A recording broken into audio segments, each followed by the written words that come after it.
엣지 오브 투모로우라고 하는 SF 영화가 있어요. 주인공이 잘생긴 톰 크루즈입니다. 주인공은 사이버를 통해서 전쟁 훈련에 참여합니다. 사이버 공간에서 너무나 실감나게 전투를 해요. 자기가 상대방을 죽이기도 하고 때로는 자기가 죽기도 합니다. 그런데 그 죽는 것이 진짜가 아니에요. 가짜로 죽는 거예요. 훈련인데 너무나 실감나는 훈련이고 죽음인데 너무나 실감나는 죽음이에요. 그는 또 다시 살아나서 똑같은 상황으로 들어갑니다. 똑같은 훈련을 받고 똑같은 실수를 하고 또 똑같은 죽음을 맞이합니다. 근데 죽는 게 또 진짜가 아니에요. 꿈을 깨듯이 또 깨어나서 훈련에 또 들어가게 되는 거죠. 영화는 그가 올바른 판단과 행동으로 상황을 이끌 때까지 계속 그를 훈련시키고 그는 계속 죽어야 합니다. 주인공이 얼마나 피곤하겠어요, 그죠? 죽지도 못하고 계속해서 훈련만 받다가 그렇게 자기 일생을 끝마치는 거예요. 이 영화를 잘 보게 되면은 우리는 우리 인생에 대한 통찰력을 얻을 수가 있습니다. 어쩌면 우리는 자신을 잘 들여다보면서 이 주인공 같은 그런 똑같은 실수를 반복하게 하게 되는 거죠. 때로는 자신은 잘 못 볼지라도 다른 사람들의 삶을 잘 살펴보면은 그 사람이 비슷한 상황에서 비슷한 실수를 하는 것을 우리는 볼 수가 있습니다. 인생은 롤러코스터와 같은 거예요. 오르막이 있고 내리막이 있습니다. 여러분 믿음도 마찬가지죠. 믿음으로 한껏 고양되던 때가 있는가 하면은 마치 하나님 없이 강야에 버려진 듯한 두려움과 위축감으로 믿음이 땅에 떨어질 때가 있어요. 특히 우리가 실수할 때, 우리가 잘못을 행할 때는 우리의 믿음이 땅에 떨어질 때예요. 롤러코스터의 그 아래 부분에 있을 때입니다. 그럴 적에 우리는 어떻게든지 자신의 힘으로서 그 상황을 극복해 보려고 합니다. 하나님이 함께 하셔서 지금까지 지켜주었던 모든 것을 다 잊어버리고 그 상황에만 몰두해서 똑같은 실수를 반복하고 똑같이 그 어려움 가운데 처하게 되는 것이죠. 아브라함의 삶을 들여다보면은 믿음이 한창 고양될 때가 있었고 또 믿음이 바닥으로 떨어질 때가 있었어요.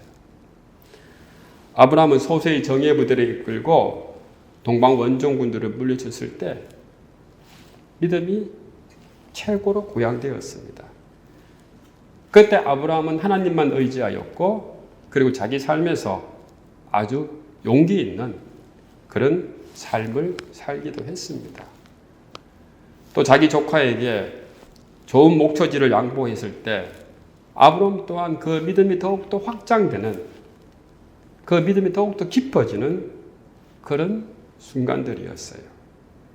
또 지난 19장에서 보았듯이 아브라함은 하나님과 엄밀하게 교제하면서 하나님의 비밀을 함께 공유했던 그런 믿음의 사람이었습니다. 그런데 오늘 본문 20장에 보게 되면은 이런 아브라함의 모습이 흔적도 없이 사라지는 거예요. 아브라함이 실수를 하는 거예요. 아브라함이 연약함 속에 또 처하게 되는 거예요. 아브라함이 어떤 실수를 합니까? 자기 목숨을 위해서 아내 사라를 또 팔아먹는 거예요.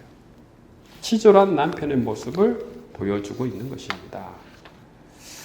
근데 참으로 놀라운 것은 하나님께서는 아브라함이 이런 실수에도 불구하고 하나님의 약속은 계속 진행된다는 것이죠. 아브라함의 그 믿음이 바닥으로 떨어졌음에도 불구하고 하나님의 그 섭리와 계획은 차근차근히 이루어지고 있다는 사실입니다. 사랑하는 성도 여러분, 우리가 삶을 살면서 우리의 믿음이 한창 고양될 때도 있는가 반면에 우리의 믿음이 바닥으로 떨어질 때도 있어요. 때로는 우리 인생 가운데 실수를 해서 참 얼굴을 들기 힘들조차 그렇게 괴로운 때도 있는 거예요. 그럴 적에 하나님께서는 우리에게 어떻게 다가오십니까? 여러분, 어떨 때 만나는 하나님이 진짜 하나님으로 다가오겠어요? 우리 창세기 20장 1절과 2절 말씀이죠. 다 같이 한번 읽어보겠습니다.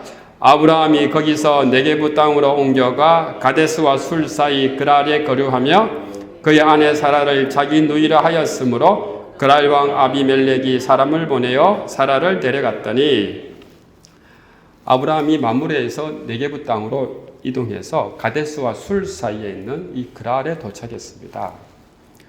팔레스틴 지도를 보게 되면 이 그랄은 예루살렘에서 한 70마일 정도 떨어진 블셋 사람들이 세운 도시예요. 근데 이 도시의 왕이 지금 누구란 말입니까? 아비멜렉이라고 하는 거죠. 이 아비멜렉이라고 하는 이름은 개인의 이름을 이야기하는 게 아닙니다. 이 아비멜렉은 바로 블레셋 사람들이 불렀던 왕의 칭호예요. 아비멜렉은 그랄의 왕이었고 아브라함은 한 부족의 장이었어요. 여러분, 인간적으로 보게 되면 누가 더 강자일까요? 아비멜렉이죠. 누가 더 부자일까요? 당연히 아비멜렉이죠. 아브라함은 언제 공격을 당하고 언제 약탈을 당할지 모르는 약자입니다. 아브라함이 그랄 땅에서 지내는 게 마음 편했겠습니까? 나그네로서 남의 땅에서 자기보다 훨씬 더 군사도 많고 백성도 많은 그 그랄에 있으면서 마음이 편했겠어요? 결코 편하지 않은 거예요. 우리 인생살이처럼 고단하고 힘들었던 거예요. 불안했던 거예요. 아브라함이 가장 크게 걱정이 되었던 것은 자기 아내 이 사라입니다. 사람들이 이 사라를 가만히 내버려 둘까? 내 아내 사라는 너무나 예쁘고 또 너무나 아름다운데 사람들이 나를 죽이고 이 사라를 빼앗아가지는 않을까? 겁이 났던 거죠. 보통 사람이라면 누구나 가질 수 있는 그런 생각이에요. 근데 아브라함이 여기서 먼저 장깨를 내죠. 자기가 먼저 선수를 쳐서 사라가 자기 누이라고 떠들고 다닙니다. 아브라함이 처한 상황으로 볼 때 그 당시 문화에서 어쩌면 당연한 자고책일 수 있습니다. 당시의 분위기는 어떤 분위기냐? 누군가 남의 아내를 가지고 싶으면 남편을 죽여서라도 그 아내를 빼앗기도 했던 거예요. 이런 분위기에서 자신이 살고 자기 부족이 몰살당하지 않고 온전히 보존되려면 어떻게 해야 될까요? 인간적인 생각은 당연히 결론이 나오는 거죠. 그냥 자기 아내를 포기하면 되는 거예요. 자기 아내를 남에게 주어서 포기하면은 자신도 살고 자기 부족도 사는 거예요. 근데 아브라함이 자기 아내를 남에게 준 일이 한두 번이 아니죠. 가나안 땅에서 기근을 피해서 이집트로 도망갔을 때도 이 아브라함은 바로에게 자기 아내를 누이라고 속이고 바로에게 자기 아내를 주었어요. 바로는 아무것도 모르고 사라를 데리고 갔다가 오히려 하나님께 큰 벌을 받았습니다. 지금도 아브라함은 이집트에서처럼 똑같이 그 실수를 반복하는 거예요. 그랄 왕 아비멜렉이 두려워서 자기 아내를 누이라고 하는 것이죠. 인간의 모습이죠.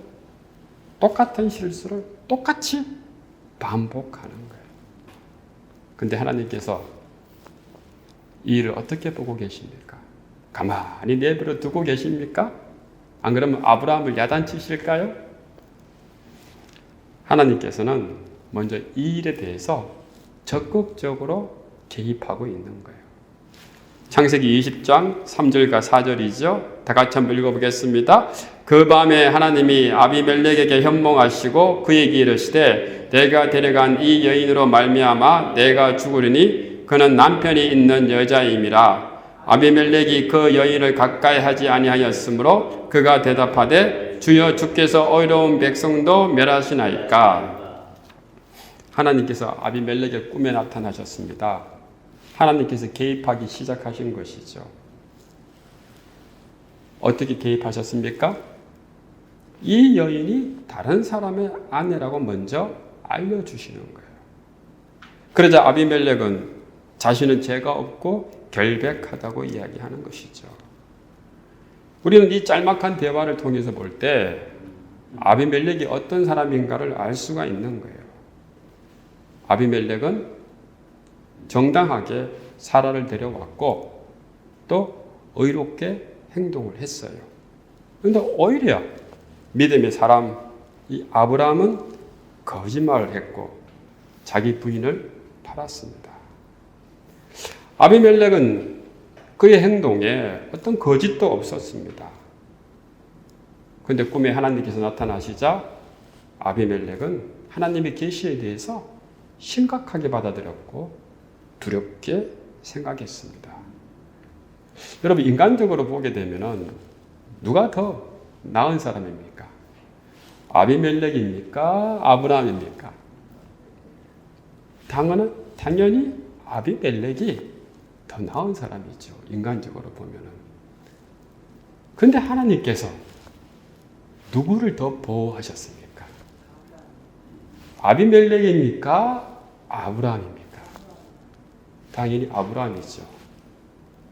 인간적으로 허물이 많고 실수가 많고 약한 이 아브라함을 왜 보호하셨을까? 그리고 하나님께서는 아비멜렉을 왜 보호하지 않았을까라고 하는 것이죠. 성경은 아브라함의 실수에 대해서 한치의 오차도 없이 솔직하게 지금 말하고 있죠. 그러면서도 아비멜렉에 대해서 하나님께서 어떻게 임하시는지도 분명히 이야기하고 있습니다. 창세기 20장 11절이 있죠. 다 같이 읽어보겠습니다. 아브라함이 이르되 이곳에서는 하나님을 두려워함이 없으니 내 아내로 말미암아 사람들이 나를 죽일까 생각하였음이요. 하나님께서 아브라함을 선택하시고 보호하신 그 이유가 분명히 있죠. 아비멜렉과 그럴 사람들은 하나님의 백성들이 아니었다라고 하는 거죠. 하나님의 백성이 아니었기에 하나님을 두려워하는 마음도 없는 거예요. 하나님을 두려워하는 마음이 없었기에 하나님의 법도와 계명도 알지 못했던 것이죠. 아브라함이 가장 두려워했던 것은 바로 이거예요. 하나님의 법이 없기 때문에 언제든지 자기 아내를 사람들이 빼앗아갈 수 있다라고 생각한 거예요. 근데 우리 하나님께서 아브라함의 이 인간적인 생각이 얼마나 좁은 생각인지 지금 말씀해 주고 있는 것이죠. 하나님께서는 이런 어렵고 힘든 상황에서도 아브라함을 보호하시고 아브라함의 실수를 회복시켜 주시는 거예요. 왜? 왜 아브라함을 보호해 주시고 아브라함의 실수도 이렇게 덮어주시는 걸까요? 단 한 가지 이유밖에 없는 것이죠. 아브라함이 바로 하나님의 백성이었기 때문에 그런 거예요. 하나님께서는 아브라함의 실수를 덮어주시고 아브라함을 감싸주시면서 아비멜렉에게 아브라함이 어떤 사람이라는 것을 분명히 구체적으로 이야기해주고 있는 것입니다. 창세기 20장 7절이죠. 다 같이 읽어보겠습니다. 이제 그 사람의 아내를 돌려보내라. 그는 선지자라. 그가 너를 위하여 기도하리니 내가 살려니와 내가 돌려보내지 아니하면 너와 내게 속한 자가 다 반드시 죽을 줄 알지니라. 하나님께서 아브라함을 보호해 주시는데 지금 어떻게 보호해 주십니까? 선지자다. 아비멜렉에게 아브라함이 선지자다라고 얘기하고 있죠. 아브라함이 기도하면은 너희 집안은 다시 살 수 있다라고 하는 거예요. 얼마나 놀라운 하나님의 은혜입니까? 아브라함이 자기 아내를 누이라고 속이고 그 실수를 반복하고 아브라함이 그럴 사람이 두려워서 정말 그 믿음이 땅에 떨어졌지만은 우리 하나님께서는 아브라함을 선지자로 보호하셨습니다. 사랑하는 성도 여러분, 눈에 보이는 것이 전부가 다 아닙니다. 아브라함을 우리가 인간적으로 보게 되면은 참 너무나 못난 사람이에요. 실수가 많은 사람이에요. 평범한 사람이에요. 근데 아브라함이 왜 믿음의 조상이 되었습니까? 아브라함은 하나님과 함께 더불어서 인생을 살아가는 방법을 알았기 때문에 그런 거예요. 아브라함을 인간적으로 보게 되면 그는 아무것도 아니었지만은 아브라함은 하나님과 깊은 교제 가운데서 하나님과 함께 기도하는 사람이었고 하나님과 더불어서 그의 삶을 나누는 사람이었던 거예요. 이것이 바로 아브라함과 아비멜렉의 차이인 겁니다. 이 일로 인하여서 아비멜렉은 아브라함을 다시 보게 되었어요. 아, 저거 자기 아내나 팔아먹는 그런 옹졸한 촌부인 줄 알았는데 하나님의 계시가 임하여서 이 아비멜렉의 태도가 완전히 달라졌습니다. 그리고 난 뒤에 아비멜렉에게 하나님은 두려운 존재로 다가왔던 거예요. 사랑하는 성도 여러분, 우리가 세상을 살아갈 적에 세상 사람들이 우리를 보고 아주 우습게 생각할 때가 있어요. 우리 교회가 작다고 사람들이 가끔씩 우습게 생각할 때가 있어요. 그러나 그것으로 인해서 위축될 필요가 있을까요? 없을까? 전혀 없어요. 왜? 왜 그럴까요? 하나님이 우리와 함께 하시기 때문에 그럽니다. 하나님께서 한번 나타나시면 우리를 약하게 봤던 사람들은 경외와 두려움을 가지게 되는 거예요. 아비멜렉에게 아브라함은 그야말로 아무것도 아닌 그런 촌부였습니다. 근데 지금 아비멜렉이 아브라함을 두려워하고 있죠?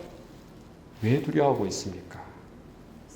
하나님께서 아브라함과 함께 하셨기 때문에.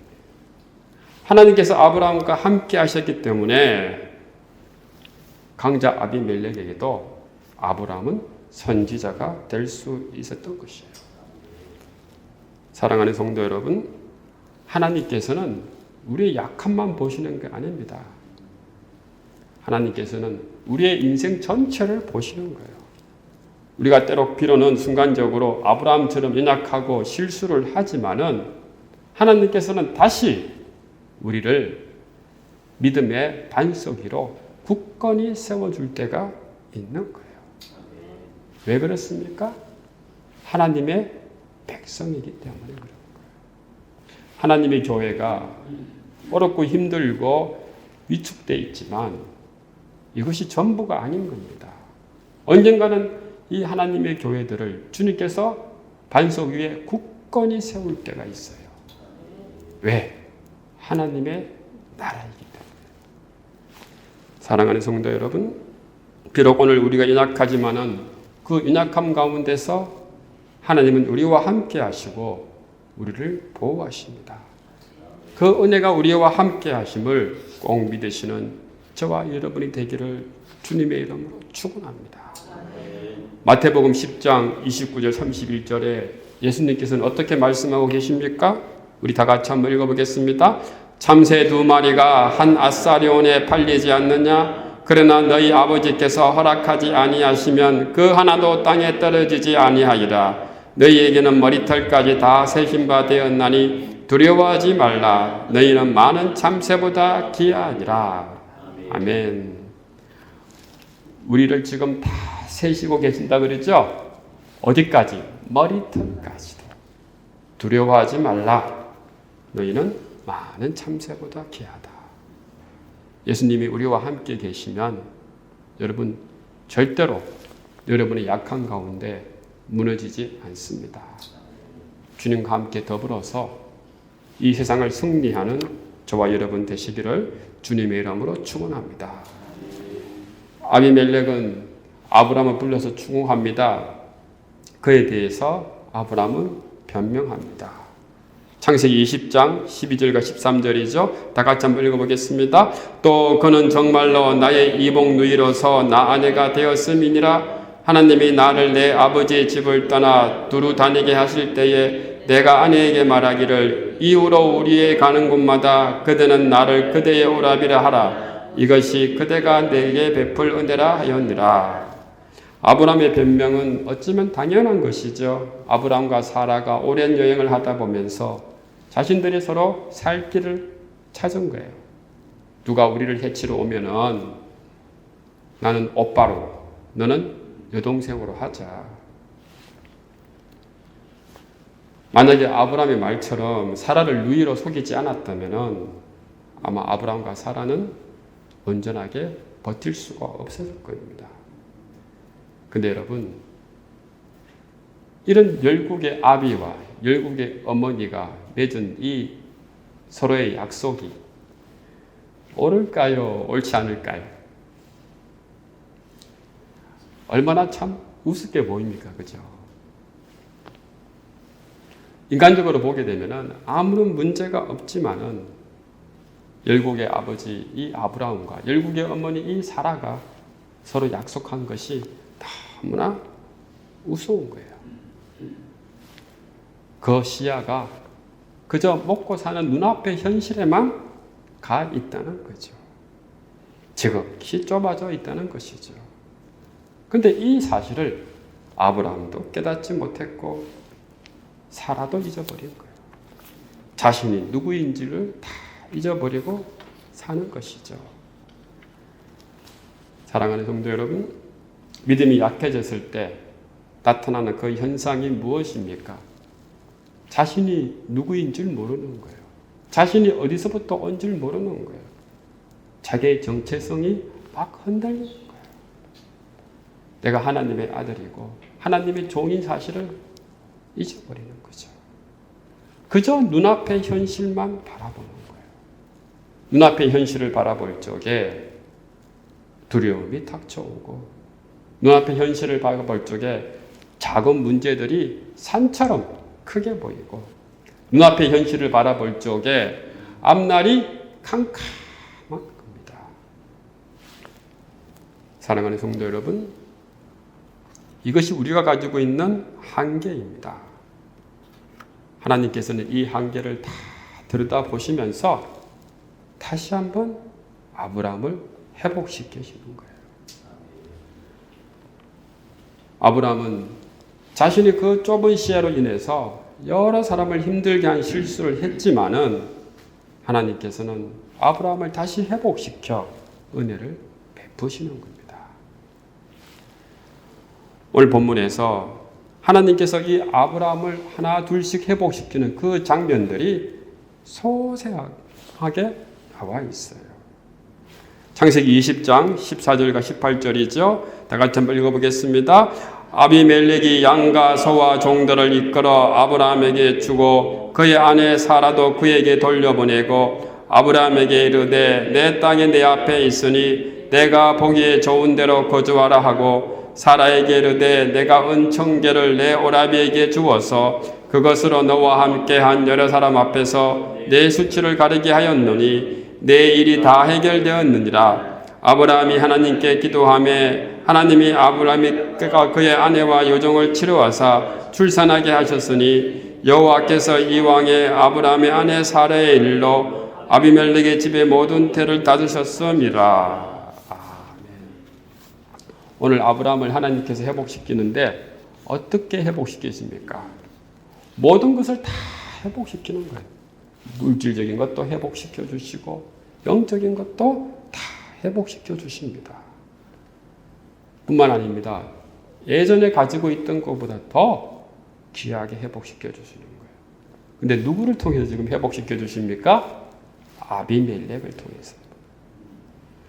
아비멜렉은 아브라함에게 양과 소와 종들을 줍니다. 그것도 부족해서 언천양으로 사라의 명예를 회복시켜 준 거예요. 이 언천양은 사라를 데리고 온 그 몸값이에요. 모든 것을 다 회복시켜 주면서 또 한편으로 앞으로 아브라함이 거할 땅도 보여주시는 겁니다. 사랑하는 성도 여러분, 하나님께서 우리를 회복시킬 때 그저 회복시켜 주시는 것이 아니에요. 우리의 영적인 것도 다 회복시켜 주시고 육적인 것도 다 회복시켜 주신 줄 믿습니다. 아브라함이 기도하자 아비멜렉과 그의 아내와 여종에게 닥친 모든 재앙들이 다 해결되는 거예요. 사랑하는 성도 여러분, 우리의 실수와 약한 가운데서 하나님께서 함께 하심을 믿으시는 저와 여러분 되시길 바랍니다. 우리의 연약함 가운데 임하시는 그 하나님을 온전히 우리가 깨달아 나갈 적에 다른 사람의 실수도, 다른 사람의 연약함도 우리는 심판의 눈으로 바라보지 않습니다. 국률한 눈으로 바라보는 거예요. 왜 그렇습니까? 모두 다 똑같이 실수를 하는 약한 존재라는 것을 알기 때문인 것이죠. 아브라함의 실수로 여러 사람이 공경에 처했지만은 결국은 아브라함은 이 일로 인해서 모든 것을 다 회복하고 이제 이삭을 맞이할 그 땅으로 들어가게 되는 겁니다. 사랑하는 성도 여러분, 오늘 이 시간 아브라함에게 임했던 이 귀한 하나님이 저와 여러분에게 함께 임하기를 주님의 이름으로 축원합니다. 우리 인생이 우리의 생각과 계획대로 흘러가는 것이 보이지만은 그렇지 않아요. 항상 하나님의 그 개입하심이 우리와 함께 하심을 믿으시기 바랍니다. 그래서 하나님께서 은혜를 베푸셔서 우리의 실수를 덮을 때도 있고 우리의 약함을 덮을 때도 있는 것입니다. 말씀을 맺겠습니다. 헤라클레이토스란 철학자는 이런 말을 했습니다. 흐르는 물에 2번 발을 담글 수 없다. 이 말이 무슨 말을 뜻합니까? 모든 것은 다 흘러가고 변화합니다.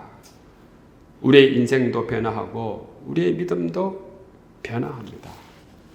우리가 상승된 믿음으로 예수님과 함께 변화산에 머물 때도 있지만은 산을 내려가 구질구질한 삶 속에서 자신의 모습을 직면할 때도 있어요.